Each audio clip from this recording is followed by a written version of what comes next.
Hai guys, apa kabar kalian semua? Welcome back to Ruang Gelap. Balik lagi dengan aku Amira. Dan kalian bisa denger gak sih di luar ada suara hujan? Setelah berbulan-bulan bener-bener gak ada hujan sama sekali, akhirnya hari ini alhamdulillah hujan 2 kali. Tadi sore, terus sekarang sekitar jam setengah 10 malam hujan lagi. Yeay, mudah-mudahan aja gak banjir ya. Anyway, di video kali ini kita akan membahas kasus yang menggemparkan Amerika di tahun 2019. Dan lagi-lagi menggemparkan karena di tahun ini ada perkembangan kasus yang luar biasa mengejutkan. Dan baru 10 hari yang lalu polisi melakukan penangkapan terhadap seseorang. Tanpa berlama-lama lagi, langsung aja kita masuk ke cerita. Welcome to Ruang Gelap.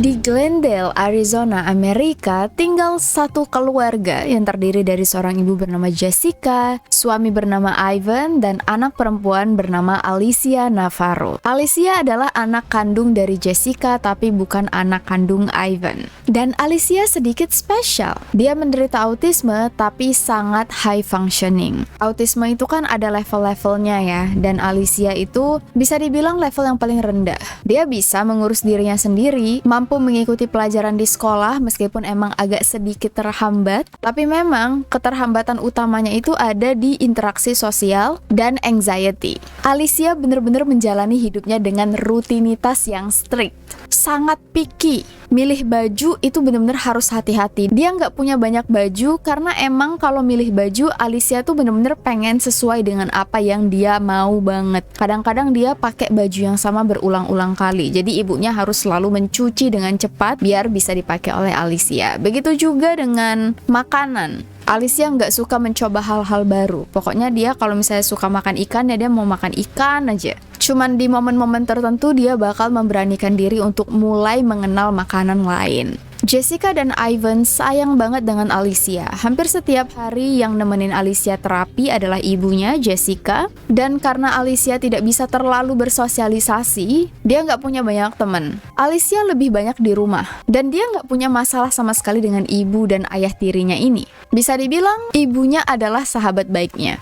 Dan Jessica ini ibu yang luar biasa banget. Selalu menyediakan apapun yang dibutuhkan oleh Alicia. Dan waktu Alicia berusia 11 tahun, Alicia mulai berkenalan dengan yang namanya internet. Nah, beda dengan kehidupan nyata, di kehidupan internet atau dunia maya, Alicia ternyata bisa lebih mengekspresikan dirinya. Dia punya banyak temen, kenal-kenalan dengan komunitas gaming. Waktu itu Alicia main Minecraft dan dia punya beberapa teman yang dia selalu chat lewat Discord.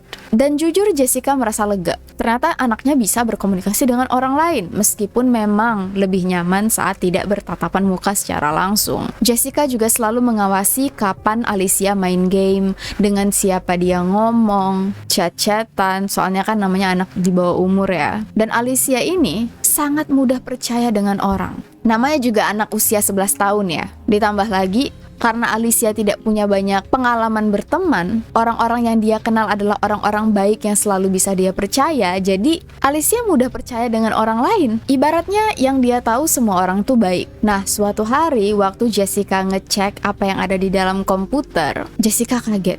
Rupanya ada beberapa laki-laki yang sudah dewasa ngobrol dengan Alicia menggunakan kata-kata yang tidak pantas. Kalimat-kalimatnya genit. Salah satunya nih, ada yang ngomong, "Kamu punya teddy bear nggak? Kalau kamu nggak punya teddy bear, anggap aja aku teddy bear kamu yang bisa dipeluk."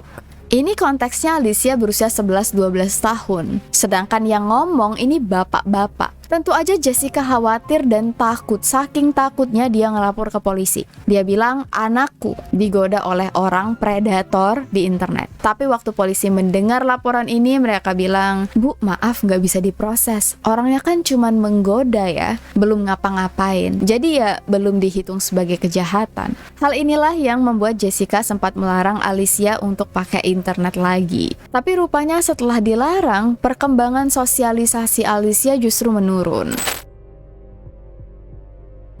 Dan setelah dipikir-pikir lagi, Jessica berkompromi. Alicia boleh main game, berinteraksi dengan orang lain di internet, tapi selalu diawasi oleh Jessica. Nah, komputer yang biasa dipakai oleh Alicia untuk main game itu ada di dalam kamarnya. Laptop sih, ada Xbox juga. Diawasin dan boleh main di jam-jam tertentu aja.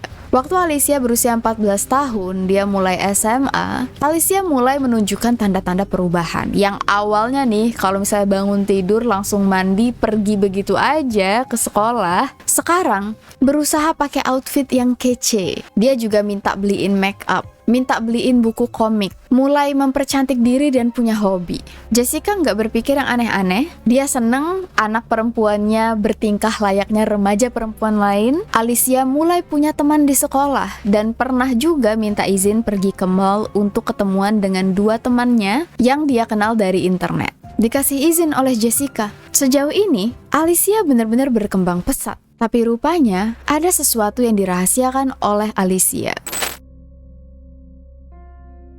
Pada tanggal 14 September 2019, Alicia minta izin ke ibunya untuk tidak pergi sekolah karena kurang enak badan. Sebenarnya bukan kesakit, tapi lebih ke tiba-tiba dia ada anxiety, gugup, nggak mau ketemu orang. Makanya Jessica berinisiatif untuk ngajak Alicia jalan-jalan biar dia nggak ngerasa cemas. Hari itu mereka pergi ke McD, beli coklat, jalan-jalan ke toko komik, toko buku.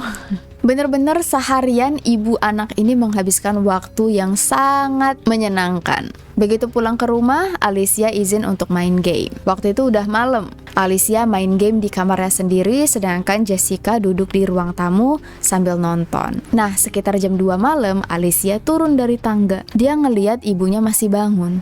Ibu, kenapa belum tidur? Oh iya, biasa nungguin ayah kamu pulang. Terus ibu nanti tidur jam berapa? Ya nggak tahu, kalau misalnya ayah kamu udah pulang, ibu langsung tidur. Terus Alicia ngomong, ibu janji ya harus tidur, kalau ibu nggak tidur, aku nanti bad mood. Waktu itu, Jessica nggak mikir yang aneh-aneh. Alicia naik ke atas, Jessica lanjut nonton TV sambil nunggu suaminya pulang. Begitu Ivan pulang, mereka sempat ngobrol sebentar. Habis itu Jessica naik ke atas tidur di kamar mereka, sedangkan Ivan tidur di sofa. Biasa, ketiduran. Nah, besok paginya sekitar jam 7 pagi, Jessica turun. Seperti biasa dia nyiapin sarapan. Waktu ke dapur, dia ngeliat pintu belakang yang ada di dapur terbuka. Jessica bingung. Dia banguninlah suaminya yang tidur di sofa. Nanya, kamu ya yang ngebuka pintu belakang? Ivan bilang, enggak, bukan aku. Jessica deg-degan. Ivan langsung naik ke atas untuk ngecek kamar Alicia dan bener-bener apa yang mereka takutkan terjadi. Alicia nggak ada di kamar. Alasan kenapa Jessica deg-degan karena dia ngeliat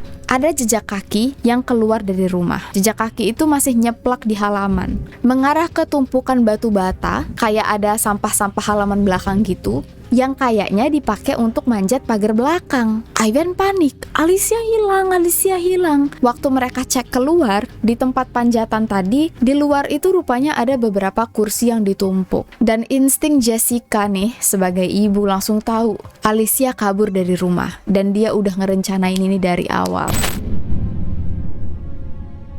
Jessica dan Ivan langsung ngelapor ke polisi. Kamar Alicia digeledah. Di situ ada surat. Tulisannya, "Ibu, aku lari dari rumah tapi nanti aku pasti kembali lagi." Tulisan Alicia tuh biasanya rapih, tapi di surat ini tulisannya acak-acakan, kayak buru-buru gitu. Dan kalau dilihat dari barang-barang yang hilang, Alicia membawa laptop, buku komik, dan beberapa bajunya. Karena bajunya sedikit, jadi pas hilang itu kelihatan banget. Meskipun Alicia bawa laptop dan HP-nya, tapi dia nggak bawa charger sama sekali, yang menunjukkan kayaknya Alicia sebenarnya mau pergi sebentar. Soalnya kalau dia perginya lama, pasti dia bawa charger dong. Dan karena menurut polisi jelas ini adalah kasus melarikan diri, bukan kasus diculik atau jadi korban apa, pihak kepolisian nggak bisa menerbitkan Amber Alert, yang biasanya dipakai untuk menotifikasi orang-orang sekitar kalau ada anak yang hilang. Nah, berhubung Alicia punya kondisi khusus, Jessica berusaha keras untuk minta polisi menerbitkan Silver Alert. Ini adalah peringatan khusus yang boleh dipakai dalam kasus yang melibatkan lansia atau anak-anak dengan kebutuhan khusus. Dan menurut Jessica, karena Alicia berkebutuhan khusus, berarti Alicia berhak untuk mendapatkan Silver Alert. Dan ternyata permohonan ini disetujui. polisi. Hilangnya Alicia Navarro diketahui semua orang. Soalnya alert kayak gini tuh di SMS. Jadi semua orang yang ada di wilayah sekitar langsung tahu lewat SMS. Baca, oh ternyata ada anak yang hilang. Dari alert ini benar-benar membantu banget ya. Andaikan aja di Indonesia ada. Balik ke cerita. Dari alert ini, banyak yang menginformasikan sempat melihat Alicia di sekitar taman yang ada di rumah itu. Beberapa saksi bilang melihat Alicia dengan seorang laki-laki berkulit gelap. Jessica ngotot ke pihak kepolisian bisa jadi Alicia diculik karena anaknya ini sangat mudah percaya dengan orang. Mungkin awalnya dia emang janjian pergi secara sukarela, tapi nggak menutup kemungkinan Alicia kemudian ditahan, disekap, dan yang paling ditakutkan oleh Jessica, anaknya menjadi korban human trafficking. Polisi melakukan pencarian dan FBI juga turun tangan. Mereka berharap di tanggal 20 September yang berarti 6 hari kemudian, Alicia bakal pulang karena itu adalah hari ulang tahun Alicia. Dan ibunya udah janji bakal merayakan ulang tahun Alicia dengan keluarga besar mereka karena dalam tradisi orang Spanyol, ulang tahun ke-15 itu adalah ulang tahun yang besar. Kalau kita kan Sweet 17 ya. Mereka merayakan Quinceañera atau menuju 15 tahun. Alicia juga excited karena dia mau mencoba makan steak untuk pertama kalinya. So, di tanggal 20 September semua orang deg-degan berharap menunggu Alicia tiba-tiba pulang, tapi ternyata Alicia nggak pulang. Dan ini yang membuat Jessica makin yakin anaknya menjadi korban sesuatu yang lebih mengerikan. Setiap hari, Jessica bawa mobil keliling ke setiap wilayah yang berbeda-beda. Jessica ngeliat kalau malam ada banyak banget remaja yang terlibat dalam obat-obatan, pergaulan bebas, dan paling dia takutin ya human trafficking tadi. Dan meskipun dilakukan pencarian besar-besaran, hasilnya nihil. 6 bulan setelah Alicia menghilang, ada private investigator yang menawarkan jasa mereka secara free atau gratis untuk menyelidiki kasus Alicia. Dan ini yang membuat Jessica makin berharap. Ada banyak banget bantuan dari orang sekitar, tapi ternyata hasilnya nihil. Setahun setelah Alicia menghilang, ada banyak yang yakin Alicia sudah meninggal. Karena biasanya itu yang terjadi di lapangan. Lalu, 4 tahun kemudian terjadi sebuah keajaiban. Pada tanggal 23 Juli 2023, beberapa bulan yang lalu, pihak kepolisian Montana didatangi oleh seorang anak berusia 18 tahun yang bilang bahwa dia pengen namanya dihapus dari daftar orang hilang. Waktu ditanya polisi, "Nama kamu siapa?" Anak ini menjawab, "Namaku Alicia Navarro." Alicia dalam keadaan sehat, sangat sehat. Gak ada yang aneh dengan dia, dan pihak kepolisian langsung gercep menahan Alicia untuk ditanyai lebih lanjut kemana dia selama ini. Alicia nggak mau menjawab. Yang jelas Alicia bilang dia dalam keadaan sehat, baik-baik aja, dan dia pengen namanya dihapus dari daftar orang hilang. Alasannya karena dia pengen buat SIM. Pihak kepolisian langsung menghubungi Jessica yang nggak percaya. Hari yang dia tunggu-tunggu, yang dia kira nggak bakal datang, akhirnya tiba.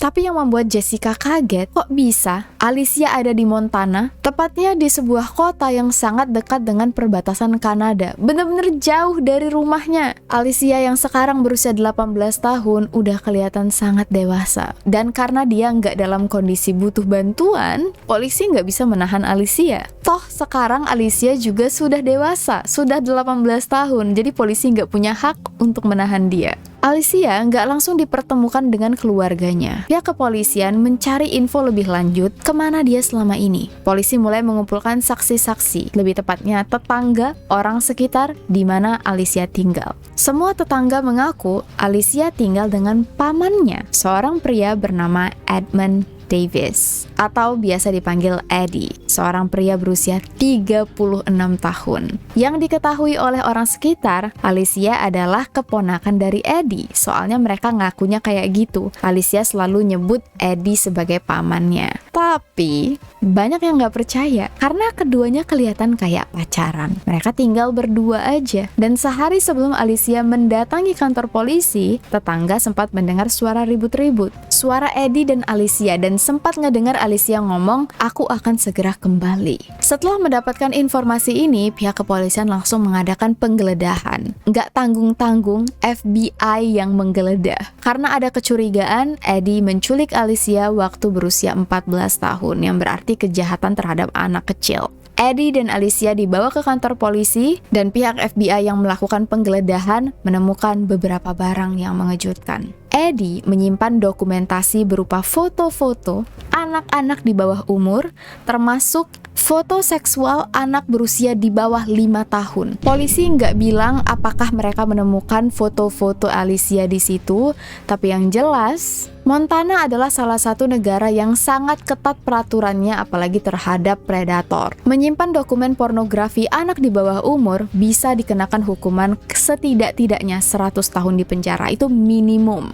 Maka dari itu, Eddie sekarang dalam masa tahanan. Menurut undang-undang, nggak cuman minimal hukumannya 100 tahun, tapi juga tidak diperbolehkan bebas bersyarat selama 25 tahun. Yang berarti kemungkinan besar Eddie nggak akan keluar dari penjara selama 25 tahun. Tapi dalam kasus Alicia, Eddie belum ditangkap. Polisi juga masih bener-bener bungkam. Karena kasusnya baru banget, update terakhir hari ini, tanggal berapa ini? 4 November.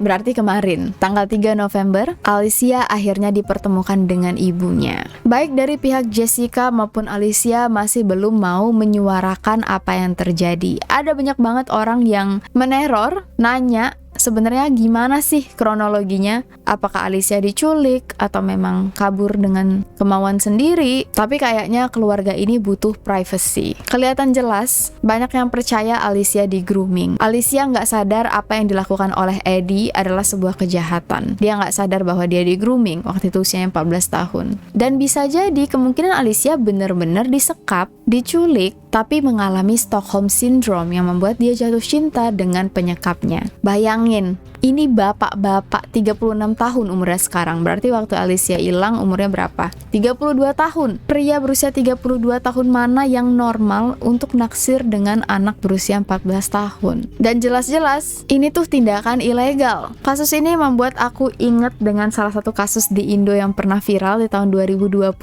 kasus Florencia Wijaya. Ada yang inget gak sih? Lo di grooming oleh tetangganya sendiri, dibawa lari, terus hamil. So, sebelum mengakhiri video ini, ada pesan yang sangat penting untuk selalu berhati-hati, menjaga anak-anak di bawah umur di sekitar kita, dipantau pergerakannya teman-temannya terutama di internet. Jessica yang sudah berusaha untuk mantau aja nih, bisa kecolongan, apalagi yang nggak dipantau. Dan di internet banyak banget predator mengincar anak-anak yang nggak tahu apa-apa. Kita yang dewasa aja banyak yang bisa ketipu, apalagi anak-anak ini yang belum tahu benar dan salah, legal dan ilegal. Ngeri banget. So, mudah-mudahan kita semua terlindungi dari hal-hal mengerikan ini. Semoga kita sehat-sehat selalu, and I'll see you guys very soon in the next video. Thank you so much atas support dukungan kalian yang selalu nungguin Ruang Gelap. Thank you banget sudah selalu menyemangati aku lewat DM. Please stay safe, take care, and stay alive.